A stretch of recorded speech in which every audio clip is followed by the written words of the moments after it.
¿Sí? Igual decirles que hagamos otra que se conecta a alguien, que no arranque y ya empezamos, ¿viste? Hola, muy buenos días, buenas tardes, donde quiera que estén en América Latina. Nos da muchísimo gusto darles la bienvenida a quienes se conectan a este panel en el que vamos a hablar, creo que de una de las agendas ambientales más importantes que tenemos actualmente, que es la agenda sobre sostenibilidad. Y para dar comienzo me gustaría darles la bienvenida y presentar a nuestros panelistas que nos acompañan el día de hoy. Vamos a hablar sobre esta agenda sostenible en centros y museos de ciencia en tiempos de crisis, otras personas dirían en tiempos de crisis civilizatoria. Para discutir todas estas agendas ambientales y cómo encuentran espacios y formas en nuestros museos y centros de ciencia, tenemos la bienvenida a Guadalupe Díaz, directora de museos, exposiciones y ferias. Ella es del Centro Cultural de la Ciencia en Argentina. Bienvenida, Guada. Muchísimo gusto saludarte esta mañana, esta tarde. También Gracias, Ana tenemos, Claudia. gracias. También tenemos a Maurice Brittan, profesor en el Munk School of Global Affairs and Public Policy de la Universidad de Toronto. Bienvenido, Maurice. ¿Qué tal? Gracias, buenos días. Buen día. Y finalmente a Ricardo Rubiales, reconocido experto en centros y museos de ciencia en México, particularmente en Sinaloa. Y bueno, bienvenido, Ricardo. También un gusto saludarte. Mil gracias, muchas gracias. Pues daremos inicio en un orden distinto. Comenzaríamos con la presentación. Cada uno de nuestros panelistas tendrá un tiempo de unos 10 minutos aproximadamente para contarnos su historia, compartir lo que vienen a discutir en este día. Y comenzaremos con Maurice Brittan, por favor. Adelante. Gracias, Ana Claudia. Buenos días a todos. Qué gusto estar en este foro de ciencia latinoamericana. Como dice, mi afiliación es con la Universidad de Toronto, pero les hablo de una experiencia de 6 años de haber sido el director general y director científico del Centro de Ciencias de Ontario en la ciudad de Toronto, donde estoy ahora, a pesar de que el background es el volcán Licancabur en Chile nativo en la frontera con Bolivia. Creo que la convocatoria de Red Pop es súper importante y este tema de sostenibilidad también es algo muy importante. Creo que la sostenibilidad es un imperativo tanto práctico como moral. Desde el punto de vista práctico, si queremos seguir viviendo en este planeta en forma sostenible, tenemos que preocuparnos de eso porque ya está claro que el cambio climático está afectando nuestras vidas. Aquí en Canadá, en la costa oeste, han habido lluvias torrenciales que han provocado inundaciones, etcétera. En todo el mundo ya existe. De manera que es un imperativo práctico y urgente. Pero también es un imperativo moral, creo, porque significa que hay una necesidad de ser justo con las generaciones que vienen para que ellos puedan también desarrollar sus vidas, ser justo con las poblaciones en distintas partes del globo, de manera que nos empuja hacia la sostenibilidad estos dos imperativos. Ahora, hablamos de tiempos de crisis. Hablemos un poco de la crisis. Ana Claudia dijo más bien de civilización, y quizás la pandemia COVID sea emblemática de un tipo de problemas globales virales. Con esto quiero decir problemas que afectan a muchos países en forma casi simultánea y que se desarrollan a gran velocidad, no lineal, a veces exponenciales. Entonces, esta pandemia nos puede servir como de caso de prueba para estos problemas y ver cómo nuestra sociedad va a poder enfrentarse a estos problemas para, en efecto, poder ser sostenible. Entonces, tenemos, como decía, por un lado, la necesidad de la sostenibilidad, por otro lado, este tipo de problemas. Ahora, la sostenibilidad es multifacética, es compleja, requiere un enfoque multidisciplinario de sistema. Y por otra parte, estos problemas globales virales, de los cuales la pandemia es solamente un caso, el cambio climático es otro, la desinformación puede ser otra, la polución de los océanos puede ser otra. También son problemas complejos, multidisciplinarios, que requieren también un enfoque de sistemas. Entonces, en este ambiente, en esta situación, ¿qué rol pueden jugar los centros de ciencia? ¿Qué rol pueden jugar los divulgadores de la ciencia? Y en la intervención de la apertura, Marta dijo, los científicos están en la palestra. Efectivamente, y eso implica una responsabilidad y también requiere una estrategia, ya que estamos en la palestra, qué es lo que vamos a hacer y cómo vamos a poder guiar esta necesidad de sostenibilidad dentro de nuestros centros de ciencia. Yo creo que para enfocar estos problemas a nivel de la comunidad, a nivel social, hay tres vértices. Un vértice es la ciencia, porque la ciencia es la manera de obtener información sobre la naturaleza que nos permite actuar. El otro vértice son las políticas públicas, porque es así como las sociedades deciden qué es lo que van a hacer conjuntamente. Y el tercer vértice es la sociedad, la comunidad. Entonces forma un triángulo con estos tres vértices.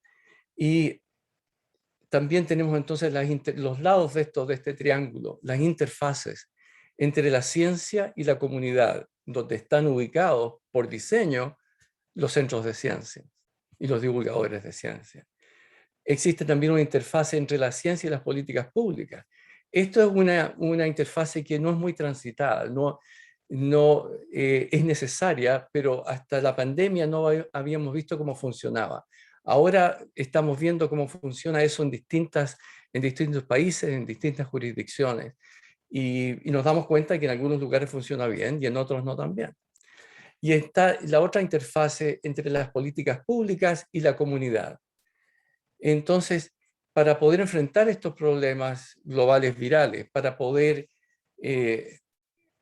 actuar de manera efectiva en una agenda sostenible, tenemos que entender cómo funciona este sistema y tenemos que tener una acción deliberada para tener comunicación entre los científicos y la gente que hace políticas públicas, entre la comunidad y los científicos, entre la comunidad y la gente que hace políticas públicas.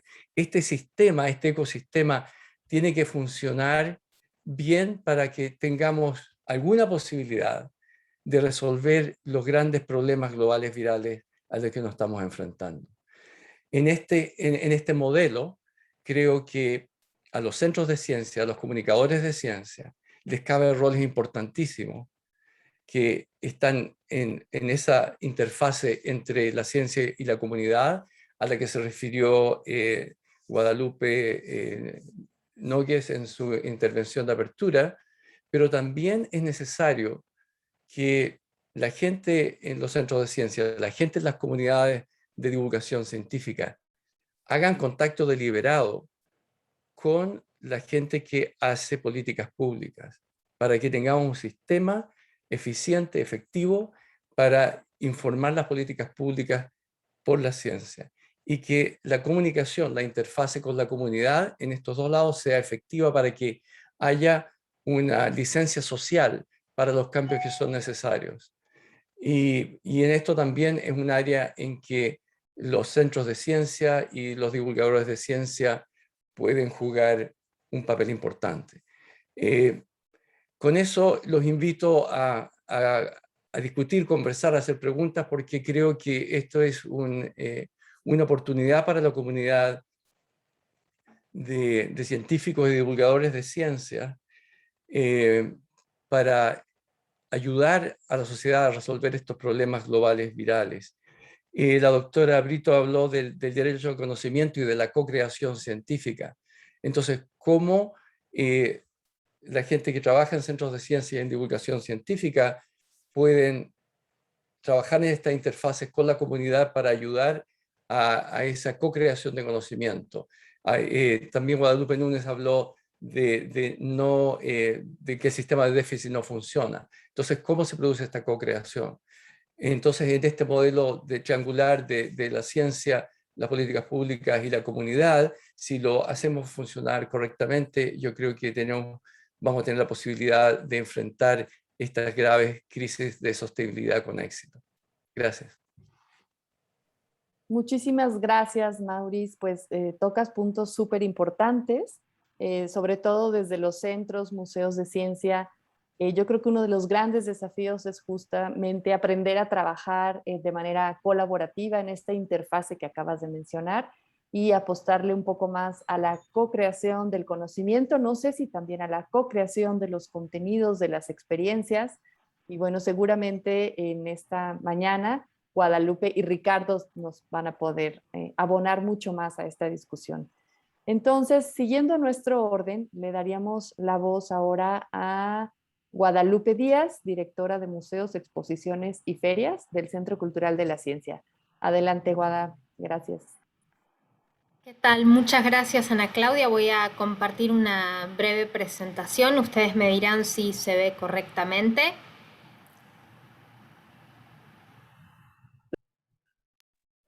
Todo bien, gracias. ¿Sí? Perfecto.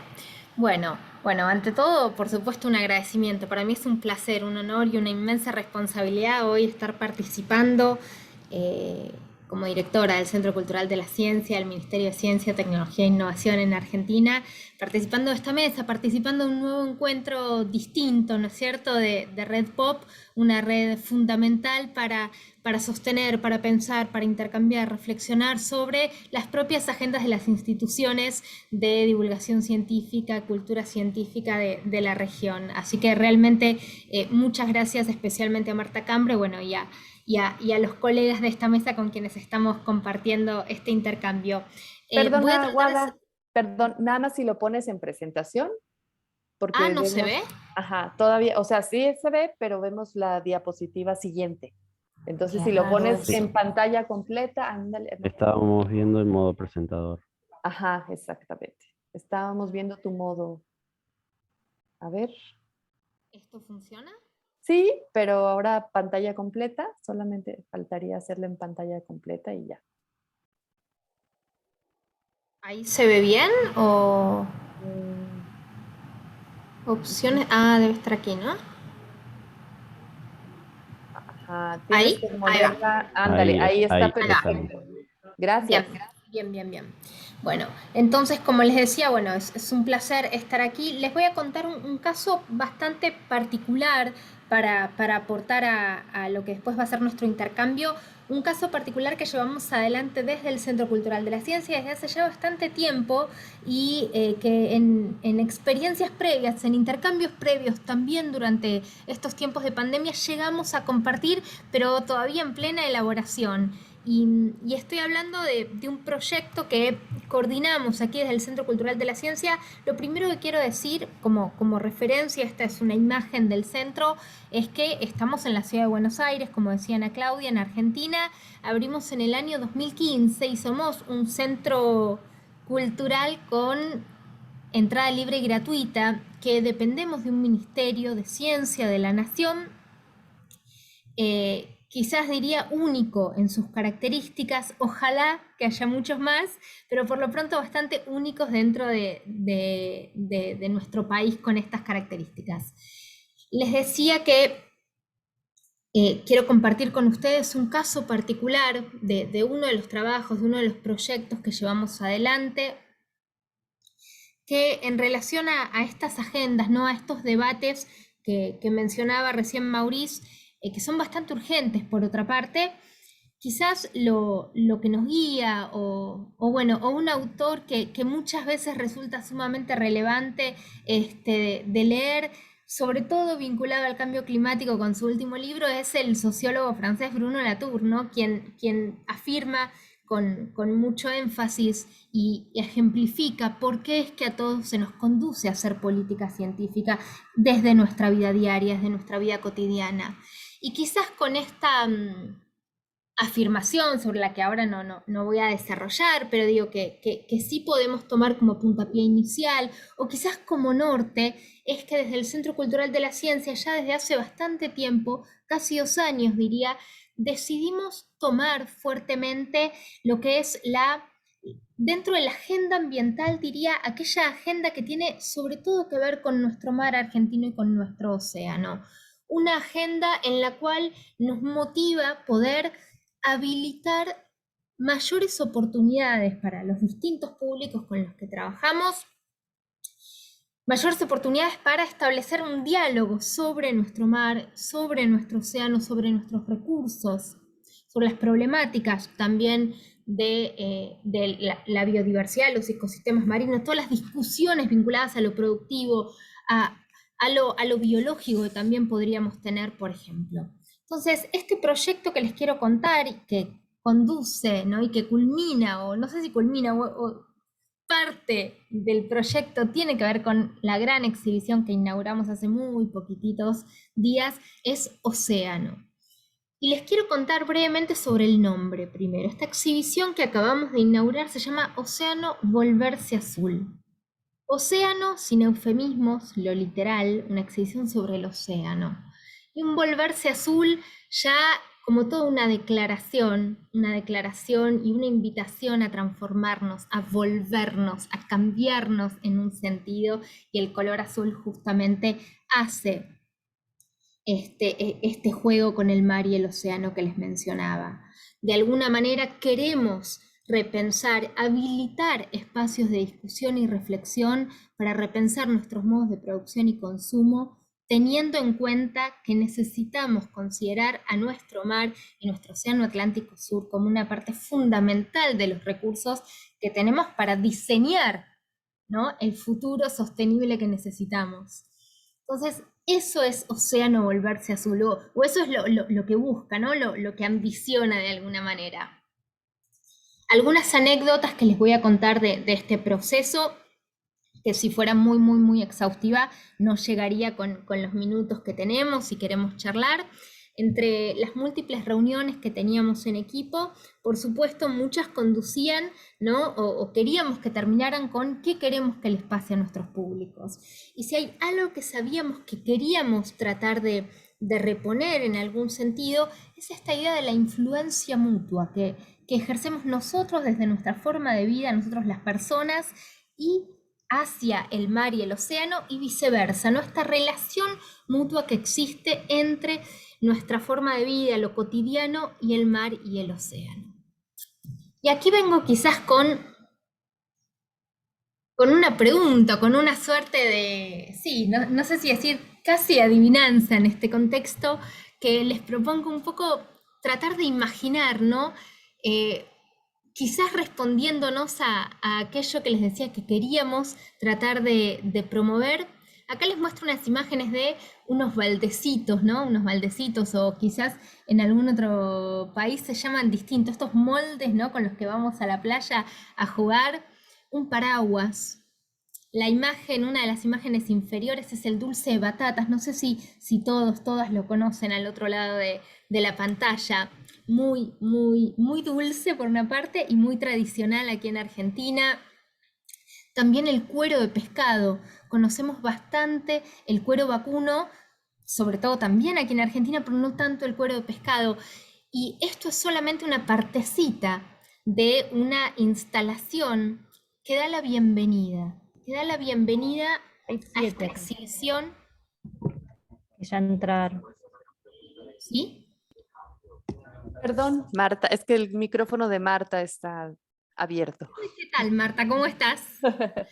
Aquí conversando sobre esta agenda sostenible. Entonces, les decía, estos 4 elementos son solo algunos de los elementos que son parte de una instalación mucho más grande, mucho más extensa, que da la bienvenida a esta exhibición, una instalación que es esta biblioteca azul, como la llamamos, y que de alguna manera responde, y déjenme ser muy general y amplia en esta pregunta, ¿no es cierto?, de dónde está el océano en nuestra vida cotidiana. Y para respondernos de alguna manera a ese dónde, ¿no?, que está marcado en bastardilla, justamente porque no es literal, pero sí tenía que ver un poco con tratar de reponer desde nuestra vida cotidiana el impacto del océano en nuestra vida y viceversa, como les decía antes. Entonces pensamos en una gran biblioteca como instalación de bienvenida, una biblioteca porque es algo cotidiano, porque es algo que invita, ¿no es cierto? A veces digo que cuando uno va a veces a la casa de otra persona, ¿no? Y hay una biblioteca, perdón, estoy en la oficina, como verán, y me suena el teléfono. Cuando uno va a la casa de otra persona y vemos una biblioteca, a veces nos asomamos, ¿no? Casi sin querer, es inevitable, nos invita a ir a ver qué hay. La biblioteca como algo conocido, la biblioteca como un espacio, si cabe, ¿no? Como una instalación que invita a las distintas generaciones, que invita a conversar, que puede invitar a recordar, a evocar memorias, ¿no? Y en ese sentido esta biblioteca incluye un montón de objetos cotidianos, como les mostraba recién, un dulce de batatas, porque por ejemplo su consistencia gelatinosa se consigue a partir de una sustancia que se llama agar, que se logra a partir de las algas, o un paraguas para hablar de el rol fundamental del océano como moderador del clima. Una biblioteca, ¿no? Que como les decía recién, con esta idea, ¿no? De generar este espacio invitante que dé ganas de ir a ver qué es lo que tiene, nos recibe con objetos cotidianos, con cosas que ya conocemos y que en algunos casos nos pueda llegar a sorprender e invitar a hablar sobre qué tendrá que ver con el océano. Esa es un poco nuestra primera invitación. No me voy a poder detener con este nivel de detalle en todas las instalaciones, pero déjenme contarles algunas ideas más. Yo les mencioné ya varias veces, creo, en estos minutos, que buscábamos con mucha intención, con total intención, tratar de generar conversaciones sobre el mar argentino, sobre el océano. Y déjenme decir que aunque me encantaría ya compartirles estudios de públicos más rigurosos de estos primeros días, bueno, recién los estamos elaborando, la exhibición se abrió hace, creo que menos de 3 semanas, si la memoria no me falla, con lo cual recién estamos empezando a transitar varios de esos estudios más cuantitativos también, pero empezamos a ver cualitativamente que nuestros públicos ya los fines de semana empiezan a hablar sobre el mar y sobre algunas cuestiones que logramos generar a partir de los distintos dispositivos. Y uno de esos dispositivos quizás que nos gusta mucho y sobre todo tiene que ver con que 2/3 del territorio en Argentina están cubiertos por las aguas del mar argentino. Es este mapa gigante que también promueve este diálogo entre generaciones, para nosotros sumamente importante, porque son las familias, ¿no? Esos grupos de las distintas generaciones que vienen en su gran mayoría a recorrer el Centro Cultural de la Ciencia. El mar como territorio es el nombre de esta instalación que, como idea, ¿no es cierto?, propone un poco recorrer, comparar dimensiones, superficies de nuestro país, lo que a veces entendemos como nuestro país y olvidamos a veces, ¿no?, ese territorio del mar tan inmenso, por otra parte, en nuestro caso. Después ingresamos a la exhibición, ingresamos y tratamos de recrear humildemente un pequeño bosque de algas, ¿no? Estos bosques que también existen bajo el mar. Nada de esto lo podríamos haber hecho sin el asesoramiento de científicos y científicas de Argentina. Fueron 18 en total quienes estuvieron trabajando con nosotros a lo largo de este último año. Y gracias a ellos no solo trabajamos en los contenidos científicamente, los contenidos científicos propiamente dichos, sino también en lograr generar estas instalaciones. Por ejemplo, estas algas las pudimos tener gracias al trabajo de una investigadora especialista en algas, en Macrocystis periferia, que llevó adelante el trabajo de todo un gran equipo que fue, ¿no?, de campaña a buscar esas algas abajo del mar. Pero vuelvo con esta idea de lo que queremos que le pase a los públicos. Hablábamos de conversación, hablábamos de evidenciar la influencia de nuestra vida cotidiana con el mar. Y también lo que queríamos es que participen activamente sobre las discusiones que involucran a nuestro mar, a nuestro océano. Mucho de esto es un poco lo que creo trataba de también mencionar Maurice recién, ¿no? Esta idea de una ciudadanía activa, ¿no? Que se involucra en estas discusiones que son relevantes también hoy por hoy para discutirse desde las políticas públicas. Y en búsqueda de esas instalaciones, bueno, algunas de ellas son participativas. Pensé que venía otra imagen, por eso hice introducción, pero viene esta otra que es de una instalación de videomapping. La mar no estaba serena, una instalación que para nosotros está generando una gran sorpresa y muchas conversaciones alrededor de la sorpresa justamente que genera poder hablar del ciclo del agua, algo muy conocido, diría casi por todos, por todas, lo vimos en la escuela alguna vez, pero hoy podemos hablar casi de un ciclo del agua modificado, ¿no? De alguna manera por las acciones de las personas. Una mapoteca del mar, estoy recorriendo medio rápido algunas de las instalaciones de la exhibición. Una instalación sumamente participativa, como hagamos olas, ¿no? Esta frase como metáfora, ¿no? de hacer olas, a veces lo utilizamos como expresión para hacer ruido, levantar, alzar la voz, ¿no? Alzar nuestra voz. La imagen que ven de fondo, que es una gran gigantografía, se la pedimos nada más y nada menos que a una organización que está en Argentina, que es Jóvenes por el Clima, muy activa, una organización de jóvenes que participan activamente en las discusiones sobre el clima y están muy involucrados también en lo que podría ser como un activismo, ¿no es cierto?, por el clima y la justicia ambiental. Sigo recorriendo, está aquí otra de las instalaciones, Aguas Inquietas, vinculada a lo que es la contaminación. Pero quizás para ir cerrando, más allá de que podríamos recorrer esta exhibición, instalación por instalación, dispositivo por dispositivo, sí quería compartirles desde lo que es un poco la pregunta, ¿no?, que motiva esta conversación, que es qué podemos hacer las instituciones o los centros y museos de ciencia por esta agenda sostenible. En nuestro caso puntual, les decía, elegimos ya desde hace casi 2 años trabajar alrededor de nuestro mar y el océano, y por eso quería compartirles algunas de estas claves, ¿no?, que para nosotros expresan este lema, ¿no?, este volverse azul, este volvernos azules. Algunas de esas claves tienen que ver con el diálogo con otros. Fueron aproximadamente 2 años de trabajo, yo les decía, con 18 científicos y científicas, especialistas en distintos temas del mar argentino, desde biología pesquera hasta contaminación, hasta algas y cambio climático.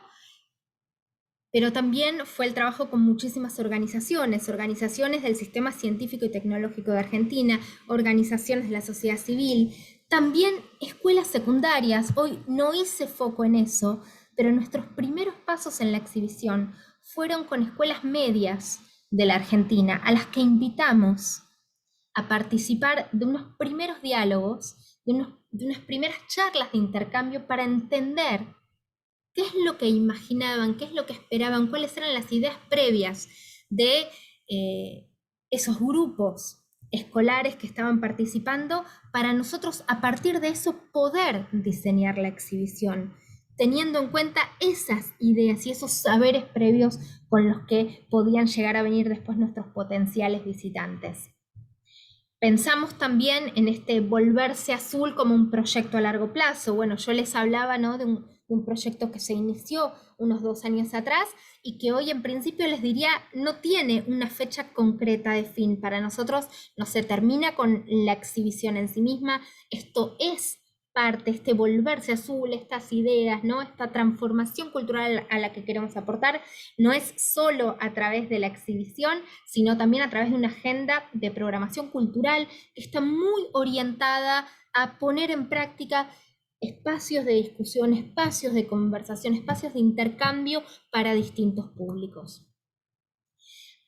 Este volverse azul también para nosotros incluye una mirada en todo y desde todo el territorio. Estos científicos y científicas, estas escuelas que participaron también desde el inicio, no son solamente de la Ciudad de Buenos Aires, y tratamos muy también a conciencia de llevar adelante un trabajo y un proyecto que resonara con las distintas realidades y necesidades locales de distintas partes de nuestro país. El volverse azul, nuevamente esta metáfora y esta transformación como una transformación de equipo que también fue progresiva y que, aunque no lo dije explícitamente, sí vale la pena mencionarlo, es un trabajo de los equipos de educación, los equipos de mediación cultural, los equipos de comunicación, de diseño. Nos hemos vuelto azules, digamos, este proyecto, ¿no? Esta idea de dedicarnos y fortalecer estas acciones concretas para propiciar más conversaciones sobre nuestro mar, sobre nuestro océano, incluyó primero una transformación al interior del equipo. Entonces, quizás como cierre de mi participación, dejar esto también un poco como posibilidades de acciones concretas de trabajo dentro de los museos y centros de ciencia para llevar adelante y aportar desde donde nos toque a esta agenda de desarrollo sostenible en la que sin dudas tenemos que estar todos actuando muy conscientemente. Quiero cerrar estas palabras con una frase que uso muchísimas veces, que tiene que ver sobre todo con las búsquedas que hacemos a través de estos proyectos. Es el cierre del prólogo de un libro de Gianni Rodari, Gramática de la Fantasía. Es un libro dedicado a las palabras, dedicado a la imaginación, y yo me permito transformar esta frase en la cual él dice que todos los usos de las palabras son para todos, no para que todos seamos artistas, sino para que nadie sea esclavo. Y en ese sentido, y con esta idea también tan fuerte de Bruno Latour, con estas ideas que veníamos hablando de la necesidad de hacer todos políticas científicas desde lo cotidiano, transformo esta frase para decir que nuestro aporte desde el Centro Cultural de la Ciencia intenta hacer que todos los usos de la ciencia sean para todos, no para que todos seamos científicos, sino para que nadie sea esclavo. Muchas gracias. Muchísimas gracias, Guadalupe. Es un placer, como siempre, escuchar y conocer el trabajo del Centro Cultural de la Ciencia en Argentina. Y bueno, también abonas mucho a esta discusión que esperamos tener al final de la participación de cada uno de nuestros panelistas. Invitamos a todos los que nos están viendo a que usen en la sección de preguntas y respuestas para mandar comentarios, preguntas. Al final tendremos una conversación. Nuestra última participación es de Ricardo Rubiales, desde acá de México. Él es especialista en distintos centros y museos de ciencia. Lo ubico en Sinaloa, pero bueno, bienvenido, Ricardo, adelante con tu presentación. Muchísimas gracias, Ana Claudia, y gracias a toda la organización, gracias a Marta y a todo el equipo. Estoy compartiendo mi pantalla, ustedes me cuentan si se ve, ¿vale? Sí, ¿nos vas a poner un video, adivino? Es un videito, sí, es un videito. Ya la vemos, gracias. Perfecto. Oigan, pues les cuento que quería empezar con ustedes contándoles que estuvimos reflexionando mucho sobre el protocolo de Tokio, esta reunión del 2017 que reunía a centros de ciencia y museos, reflexionando mucho sobre esta determinación o este protocolo, este manifiesto de los 3.000 centros de ciencia que atendemos más o menos unos 310 millones de personas en el mundo, con esta declaración con la que abren el protocolo, diciendo que los centros y museos de ciencia estamos comprometidos a promover sociedades científicamente avanzadas y promover espacios de alfabetización científica en la discusión de nuestras palabras, ¿no? Etimológicas, sobre qué es divulgación, qué es comunicación, y también la propuesta de la UNESCO sobre ciencia abierta. Todas estas cosas, discutir qué es divulgación, qué significa hablar de ciencia abierta desde el punto de vista de la UNESCO, el rediscutir la introducción de la palabra alfabetización científica y el hablar de otras posibilidades de acción más allá de la típica divulgación del siglo XX, nos llevó también a pensar estos últimos años en la circunstancia del planeta. La reunión del ICOM abrió con el director de Miraicán, el Museo de Ciencia Emergente, hablando justamente del antropoceno y poniendo la mira en el mundo de los museos sobre la crisis planetaria, diciendo no existe museología posible si el planeta se destruye.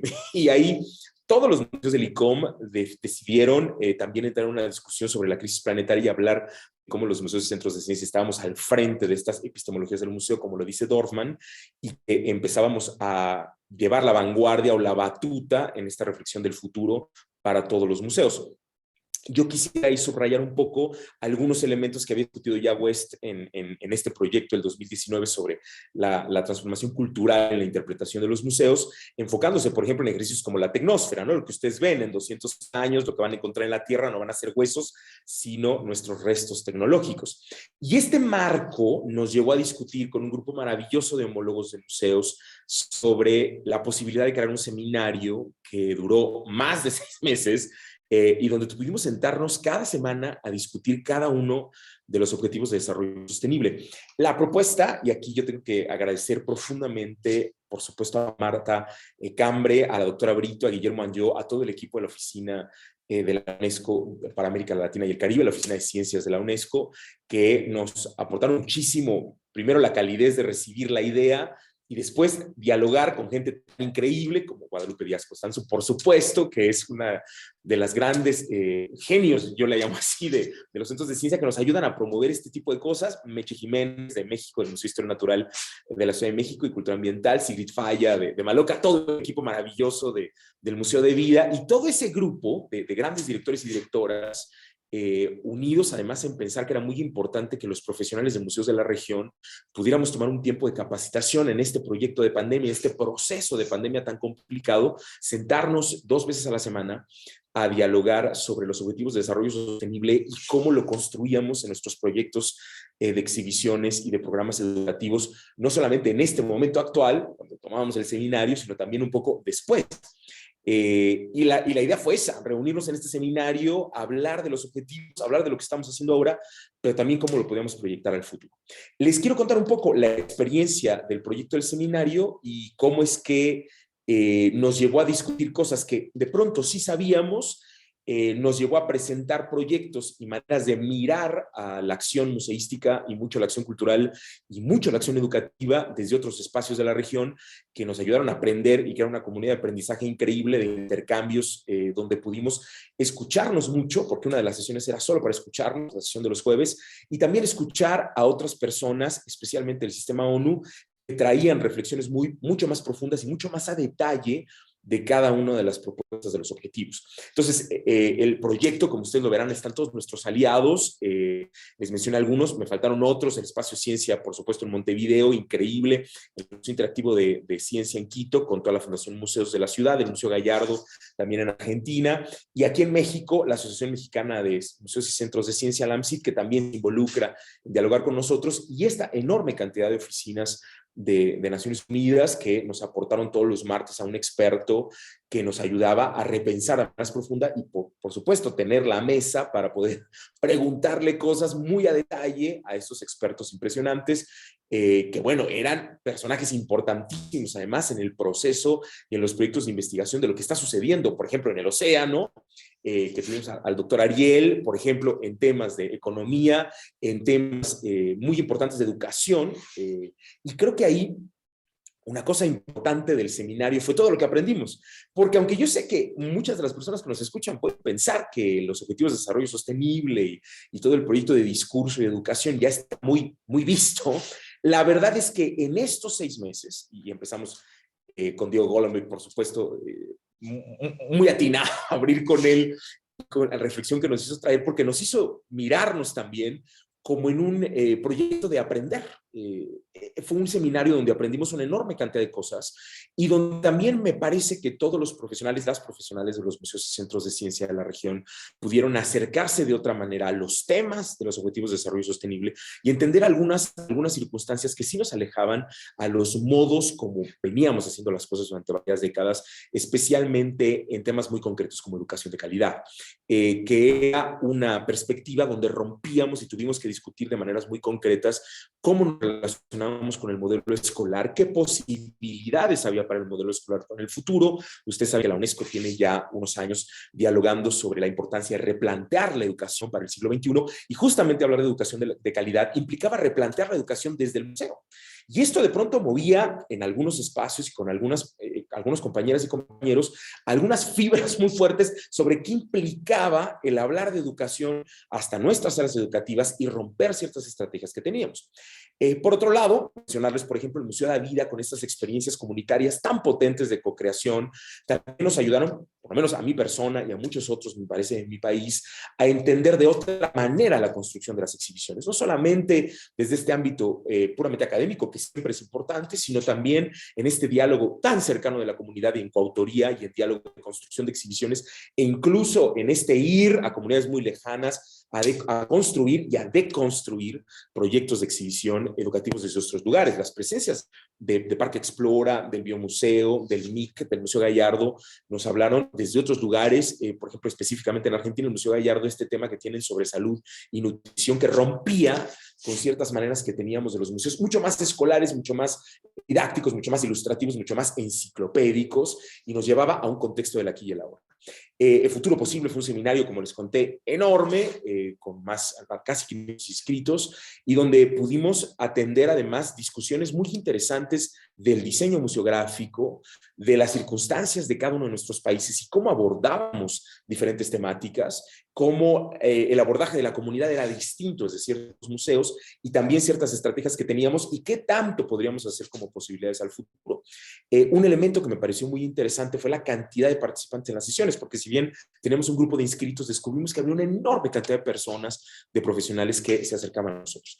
Hay 4 preguntas que quiero contarles. La primera es que muchas reflexiones que tuvimos era, muchos homólogos y compañeras y compañeros decían que veían muy difícil el incluir ciertos objetivos como desigualdades, género, en temas de ciencia.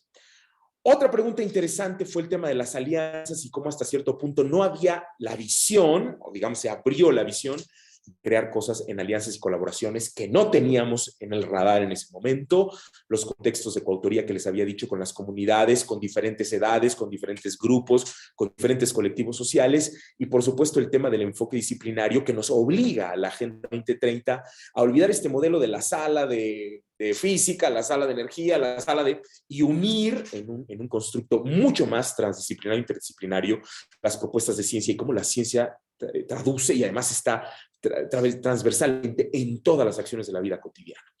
La evaluación final, un poco cerrando ya mi participación, les quiero contar que había mucha explosión de ideas muy potentes. Es decir, estos 6 meses, una enorme cantidad de explosión de ideas que nos permitían pensarnos de otra manera, el incluirnos de una manera mucho más transdisciplinaria, el pensar posibilidades artísticas, el pensar diálogo en circunstancias de investigación sociológica, por ejemplo, y mucho, me encanta, por ejemplo, el uso que tiene el Centro Cultural de la Ciencia, estas cosas tan cotidianas, pero a muchos y muchas me llamó mucho la atención el pensar en esas ventanas y el abrirlas para poder encontrarnos en estas propuestas, hablar de proyectos regionales, muy importante en diálogo con otros museos.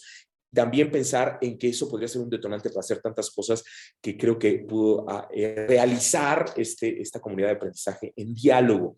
Así que yo cierro con una reflexión muy potente que era el poder tener un espacio de reflexión importante para los profesionales de las y los profesionales de los museos de ciencia y centros de ciencia en la región, para poder discutir, reflexionar y pensarnos y replantearnos todo el tiempo. Muchas gracias, y es lo que quiero traer a la mesa. Muchísimas gracias.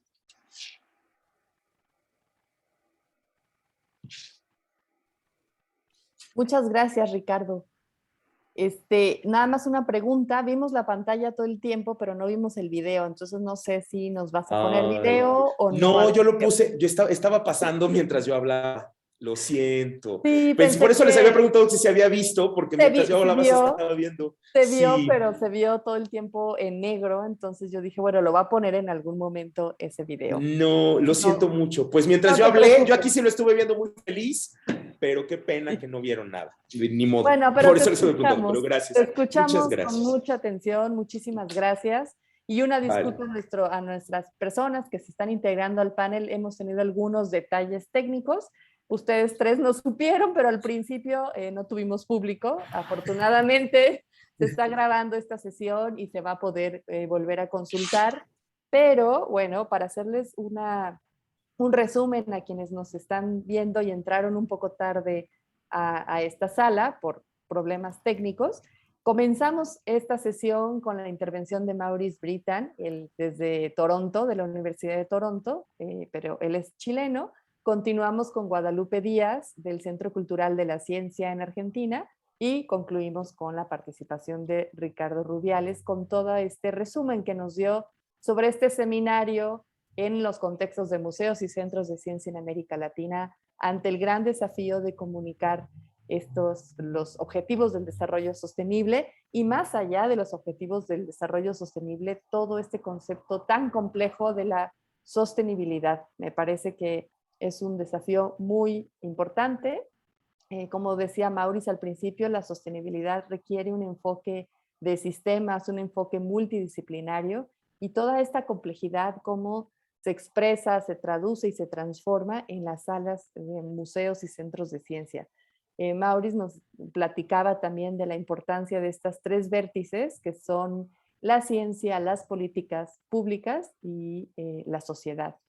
Y bueno, desde luego, Guadalupe nos dio un paseo relativamente rápido y virtual sobre esta hermosísima exposición que nos invita a volvernos azul, a pensar en azul, o yo diría a pensarnos en verde, a pensarnos o a repensarnos como parte de la naturaleza, y sobre todo el gran desafío que implica también colocar en un museo una exposición de algo tan grande como son los océanos, ¿no? Que siempre los vemos ahí, pero luego nos desconectamos bastante, sobre todo las personas que vivimos al interior del país o del continente, que el mar no está en nuestro cotidiano. Pues cómo construimos estas visiones de sostenibilidad con otros ecosistemas a veces tan lejanos y tan abstractos como puede ser la vida en el fondo del mar. Y pues muchísimas gracias. No sé si Maurice, Guadalupe o Ricardo primeramente tuvieran algo más que añadir, que comentar antes de escuchar o darle la palabra al público, o leer algunas preguntas y respuestas que puedan tener, por favor.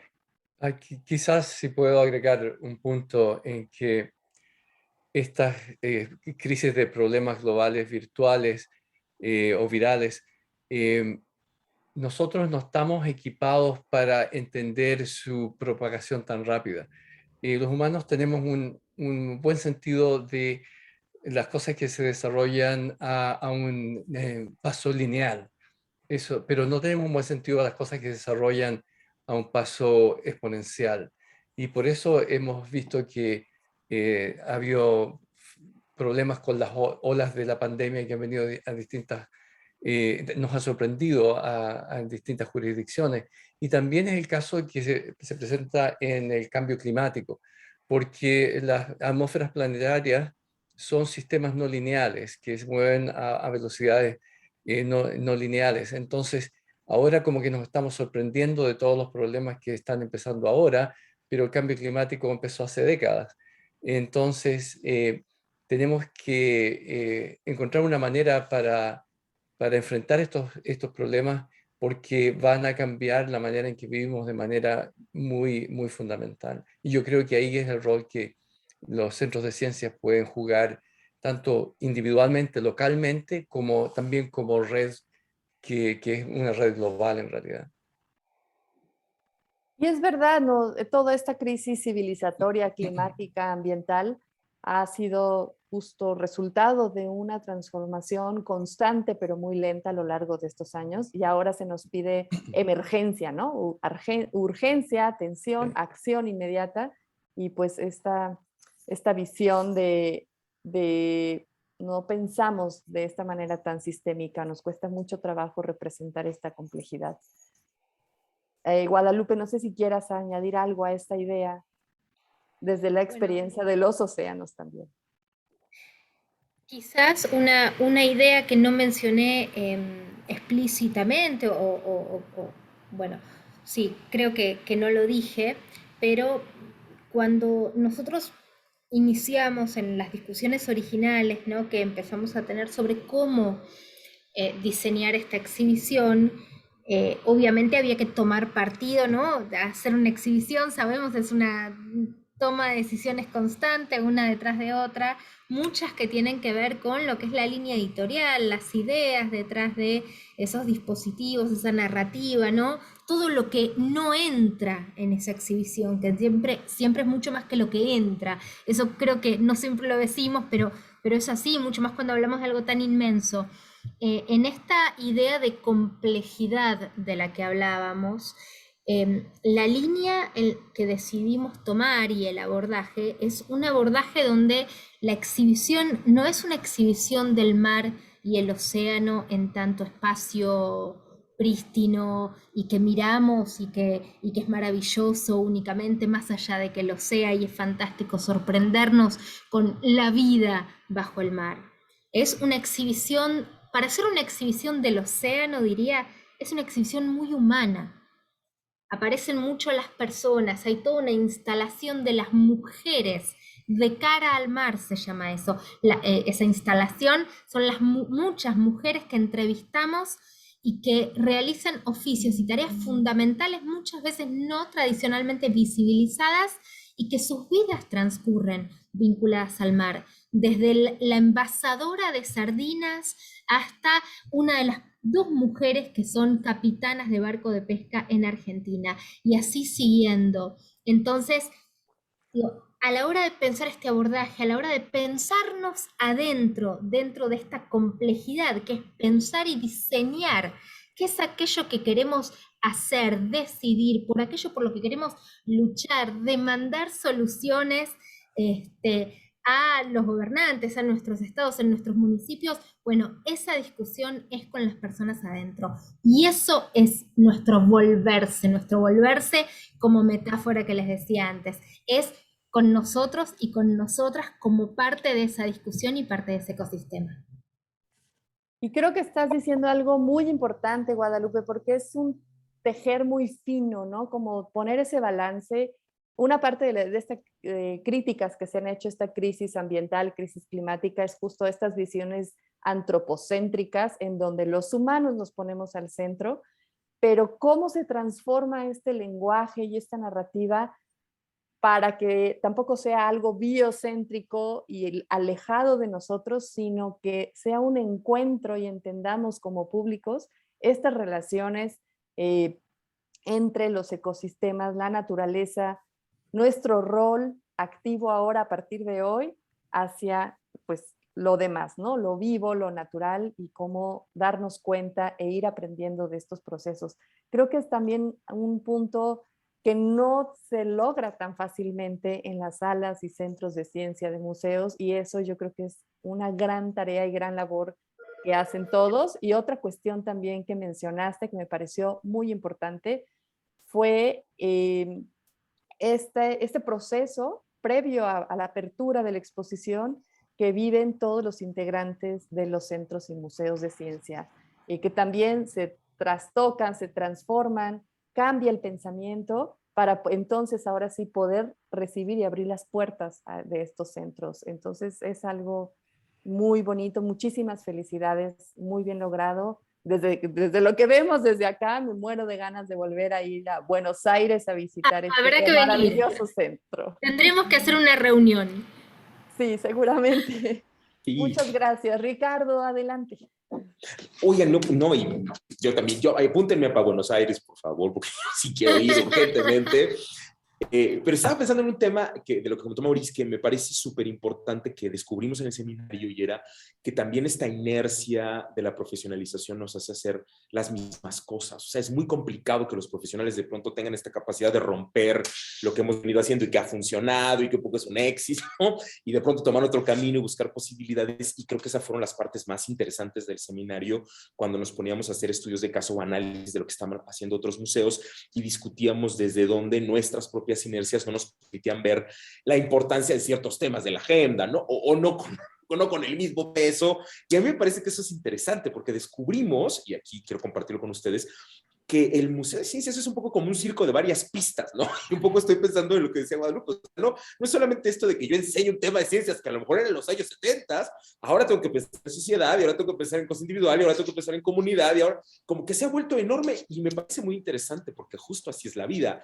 y como le decía Guadalupe, compleja, y creo que ese paradigma epistemológico también de cómo pensamos, diseñamos, armamos el museo, tendría que ser complejo. Yo pienso que el museo es la cosa más compleja que existe, y justo pelarlo, mirarlo, ¿no?, de construirlo, me parecía súper interesante como acción museística a nuestro futuro. Me parece muy potente eso.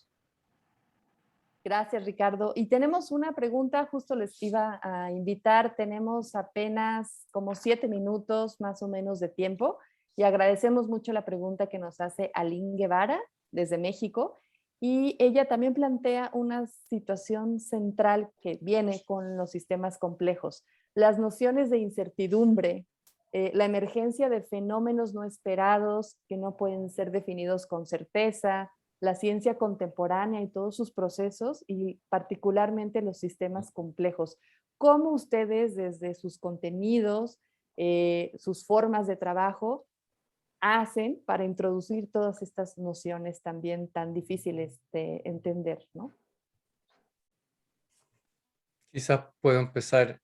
Yo creo que es una pregunta súper importante, y yo creo que tiene dos ámbitos un poco distintos, pero también muy importantes. Uno es comunicar la incertidumbre del quehacer científico, y eso fue mencionado en la charla de apertura. Y hay una tendencia de tratar de asegurar a la gente de que sabemos de qué se trata, cuando en realidad todavía estamos tratando de figurarlo. Entonces, esa comunicación de la incertidumbre científica y del método científico, yo creo que es fundamental y muy importante para los centros de ciencia, que transmitan no solo la ciencia como un cuerpo de conocimiento, pero la ciencia como un proceso que contiene esa incertidumbre.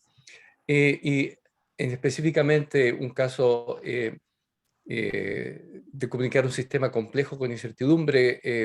En el Centro de Ciencias de Ontario tuvimos una exhibición sobre mecánica cuántica. Uno puede pensar, bueno, esto es algo sumamente difícil de transmitir de manera simple, pero justamente ahí había una exhibición sobre el gato de Schrödinger, y dependiendo cómo se observara lo que pasaba. Entonces, todas estas nociones de incertidumbre básicas en la mecánica cuántica fueron explicados de manera interactiva y sencilla, y fue de gran interés para la gente. Muy bien. Ricardo, Guadalupe, en 2 minutos o en 3, porque nos queda muy poquito tiempo, por favor. De mi parte, agregar que sí, que es una excelente pregunta, que nos tuvimos que dar literalmente la cabeza contra la pared, en particular en el caso de Océano.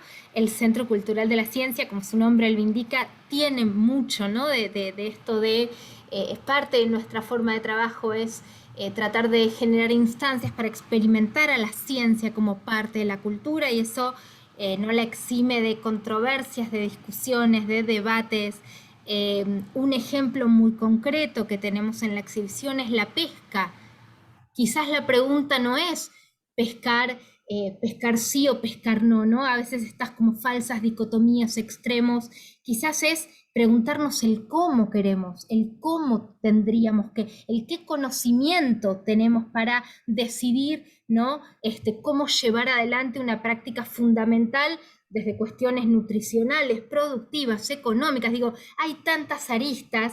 Lo que tratamos de hacer, y quizás esa es otra charla en algún otro momento, otro intercambio, digo, fueron dispositivos que habiliten el diálogo. Cuando yo decía generar instancias para generar ese diálogo que a veces es entre generaciones, ese diálogo que a veces es con los mediadores culturales, pero es discutir sobre eso, hablar sobre nuestro mar y nuestro océano, en este caso, hablar sobre ciencia en un caso más general, es promover el desarrollo de esta cultura científica a la que en última instancia queremos tender y queremos aportar como institución. Así que esa es mi breve respuesta para Lynn. Muchísimas gracias, Guadalupe. Ricardo, para cerrar, por favor.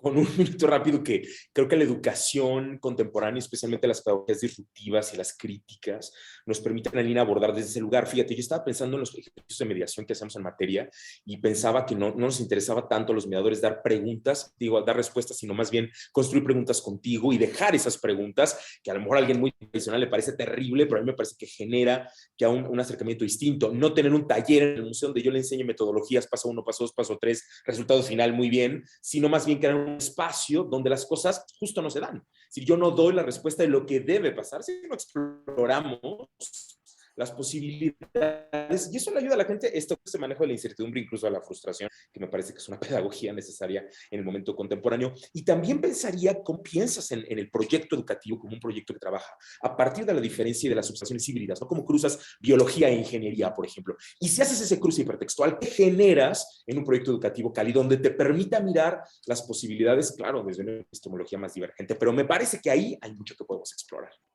Muchísimo, pues en realidad, como en la ciencia, que nos quedan más preguntas que respuestas, muchísimas más conversaciones para seguir compartiendo con Maurice, con Guadalupe, con Ricardo. El tiempo se nos termina.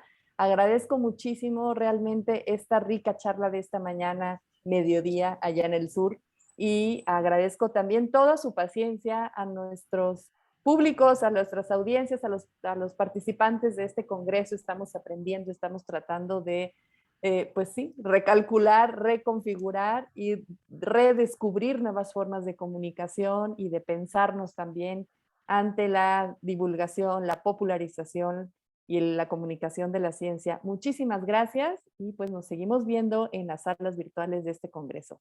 Hasta pronto.